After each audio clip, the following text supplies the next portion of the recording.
एक सीट जिसकी चर्चा अखिलेश यादव हमेशा करते हैं। एक दृश्य आपको याद होगा, एक पुलिस वाला यूं बंदूक ताने हुए खड़ा है और सामने एक महिला खड़ी है। यह दृश्य था कुंदर की विधानसभा का। समय था 2024 का उपचुनाव। 2024 में समाजवादी पार्टी बीजेपी को लोकसभा में हरा कर तो आई थी, लेकिन उपचुनाव में वो कुंदर की हार गई, जो उसके गढ़ की सीट थी, जहां से विधायक रहे जियाउर रहमान बर्क संभल के सांसद हो गए।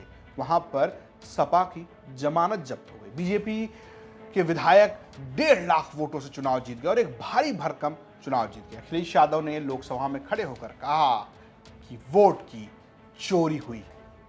क्या होगा इस सीट पर 2027 में, बात करेंगे आज यूपी किसका। तो इस सीट को लेकर खूब चर्चा रही, क्योंकि कुंदर की जब बीजेपी जीती और ठाकुर रामवीर सिंह जीते तो कहा यह गया कि न सिर्फ मुसलमानों का वोट ठाकुर रामवीर सिंह को मिला, बल्कि एक तरीके से एक नए किस्म का प्रयोग देखने को मिला कि मुसलमान वोट देने नहीं गया। सपा ये कही कि मुसलमानों को वोट देने नहीं दिया गया और वो आरोप बीजेपी और पुलिस प्रशासन पर लगाती रही कि पुलिस ने यहां पर बीजेपी के साथ मिलकर काम किया। तस्वीरें आई, खूब चर्चा हुई इसकी, लेकिन क्या इस बार भी यही माहौल रहेगा? दरअसल अगर आप इस चुनाव को, उपचुनाव को छोड़ दें तो ये माहौल हमेशा यहां पर सपा के पक्ष में रहा। आप देख सकते हैं कि यहां पर 2024 में रामवीर सिंह ठाकुर जीते, उससे पहले 2022 में जियाउर रहमान बर्क, और उससे पहले 2017 में मोहम्मद रिजवान, 12 में मोहम्मद रिजवान, 2007 में सिर्फ यहां पर बसपा से अकबर हुसैन जीते थे। उससे पहले भी 2002 में मोहम्मद रिजवान सपा से यहां पर चुनाव जीते थे। मोहम्मद रिजवान ही 2024 में लड़े थे, लेकिन वो चुनाव हार गए। क्या होगा? क्या ये जो एक नया सिलसिला ठाकुर रामवीर सिंह ने किया है, क्या वो दोबारा रिपीट कर पाएंगे? जानने के लिए हमसे उनसे ही बात कर ली, तो उनका कहना है कि हम करके दिखाएंगे। जनता से तो हम पिछले 25 वर्षों से जुड़े हुए हैं और लगातार जितने कार्यक्रम कुंदर की विधानसभा में हो रहे हैं, आपको पूरे जिले और पूरे मंडल में भी आपको मीडिया के माध्यम से और व्यक्तिगत सोर्सों से पता ही चल रहा होगा कि कौन कितना एक्टिव है और जनता सर्वोपरि है। और जनता का जैसा अब 2024 में जो रिजल्ट आया है, 27 में भी ऐसा ही रिजल्ट आपको देखने को मिलेगा, ये ऐसा मुझे पूरा यकीन है। ठाकुर रामवीर सिंह का दावा है कि वो हमेशा से कई सालों से जनता के बीच में है और इसीलिए जनता ने उन्हें चुना और 27 में भी जनता उन्हें चुनेगी। लेकिन सपा कहती है कि इस बार कोई कोर कसर नहीं छोड़ेंगे, हमारा फोकस एक एक वोट पर है। हम SIR में लगे हैं और एक एक वोट जुड़वा रहे हैं ताकि कोई ऐसा ना हो जो वोट देने ना जा पाए।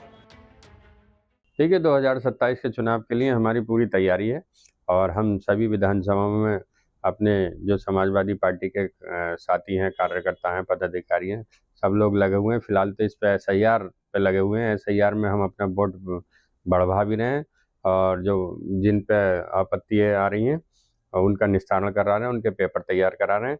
तो पूरा फोकस इस समय SIR पे है और SIR के काम पे ही सारे समाजवादी पार्टी के हमारे पदाधिकारी लगे हुए हैं। तो सपा फूक फूक कर कदम रख रही है और रामवीर सिंह को अपने संबंधों पर भरोसा है, लेकिन समीकरण बीजेपी के पक्ष में नहीं। वैसे ही ये सीट आपको हिंदू बनाम मुस्लिम की नजर आती है, क्योंकि यहाँ पर मुसलमान आबादी ज्यादा है और ग्रामीण में मुसलमानों की संख्या बहुत अधिक है। लेकिन बीजेपी का एक दाव है यहाँ पर, अगड़ा मुसलमान बनाम पिछड़ा मुसलमान। तो इस सीट पर कुल वोटर 3,95,000 है, लेकिन पिछड़े मुसलमानों की संख्या करीब 1,24,000 है। तुर्क लगभग 70,000 है और अन्य मुस्लिम करीब 35,000 है। ठाकुर 55,000 है, 35,000 ब्राह्मण है और OBC 65,000 है। अगर पिछड़ा मुसलमान बीजेपी के साथ यहाँ पर चला जाता है, क्योंकि यहाँ पे लगातार चाहे वो बर्क हो या हाजी रिजवान हो, ये अपर कास्ट के मुस्लिम हैं, तो अगर ये लड़ते हैं तो अगर पिछड़ा मुसलमान बीजेपी के साथ जाता है तो बीजेपी के लिए यहाँ पर एक जीत का चांस समीकरण के हिसाब से बन जाता है। हिंदू वोट इकट्ठा होता है प्लस कुछ मुस्लिम वोट और जीत बन जाती है। लेकिन क्या यह संभव है? तो समाजवादी पार्टी की वो परंपरागत सीट रही है। 90% से अधिक आबादी ग्रामीण क्षेत्र में है और उसमें भी लगभग 60 से 65% वोट वहाँ अल्पसंख्यक यानी सीधे सीधे मुस्लिम बाहुल्य हैं और उन वोटरों की संख्या ज़्यादा है जो समाजवादी पार्टी के प्रति हमेशा समर्पित रहे हैं।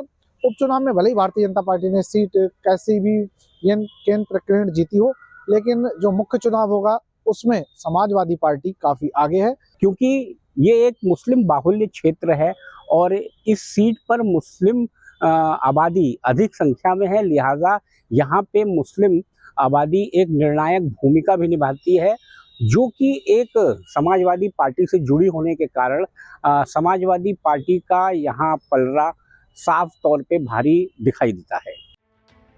पत्रकारों का कहना है कि भैया बिल्कुल संभव है, इस बार सपा का पल्ला भारी नजर आ रहा है, समीकरण नजर आ रहे हैं। पत्रकार कह रहे हैं कि केन प्रकांड 24 तो जीत दिया, लेकिन 27 मुश्किल होने वाली है। आपको क्या लगता है, क्या इस बार कुंदरकी की सीट पर जीत पाएगी समाजवादी पार्टी या बीजेपी के ठाकुर रामवीर सिंह वापसी करेंगे?